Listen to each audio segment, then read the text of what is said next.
ಕನ್ನಡ ಚಿತ್ರರಂಗದಲ್ಲಿ ಜನ ಸೇರ್ತಾ ಇಲ್ಲ, ಚಿತ್ರಮಂದಿರಗಳು ತುಂಬ್ತಾ ಇಲ್ಲ ಅನ್ನೋ ಒಂದು ಆಪಾದನೆ. ಆದರೆ ಈ ವಾರ 4ಕ್ಕೂ ಅಧಿಕ ಸಿನಿಮಾಗಳು ರಿಲೀಸ್ ಆಗಿವೆ. ಅದರಲ್ಲಿ ಚಂದನ್ ಶೆಟ್ಟಿ ಅಭಿನಯಿಸಿರುವಂಥ ವಿದ್ಯಾರ್ಥಿನಿ ಸಿನಿಮಾ ಕೂಡ ಒಂದು.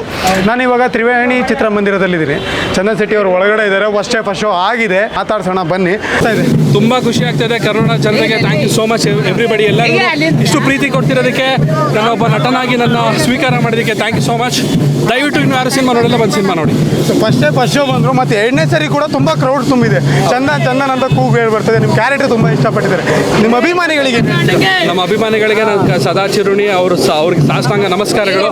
ಅವ್ರ ಪಾದಗಳಿಗೆ ನಾನು ಪ್ರತಿಯೊಬ್ಬರಿಗೂ ಕಾಲು ಮುಗಿಯೋಕ್ಕಾಗಲ್ಲ. ಅಷ್ಟು ಪ್ರೀತಿ ಕೊಟ್ಟಿದ್ದಾರೆ ನನಗೆ, ಅಷ್ಟು ನನ್ನ ಸಪೋರ್ಟ್ ಮಾಡಿದ್ದಾರೆ. ಇಲ್ಲಿಂದನೇ ನಿಮ್ಮ ಚಾನಲ್ ಮುಖಾಂತರ ಅಷ್ಟು ಜನಕ್ಕೆ ಸಾಷ್ಟಾಂಗ ನಮಸ್ಕಾರ. ಮೊನ್ನೆ ಒಂದು ಮಾತು ಹೇಳಿದ್ರೆ ನನಗೆ ಈಗಿನ ಪರಿಸ್ಥಿತಿಗೆ ನನ್ನ ಸಿನಿಮಾ ಉಡುಗೊರೆ ಆಗಿ ಬರುತ್ತೆ ಅಂತವ ಅನ್ನಿಸ್ತಾ ಇದೆ ಇವಾಗ. ನೀವು ಹೇಳಬೇಕು ಚೆನ್ನಾಗಿದೆ ಅಂತ. Thank you so much. Thank you.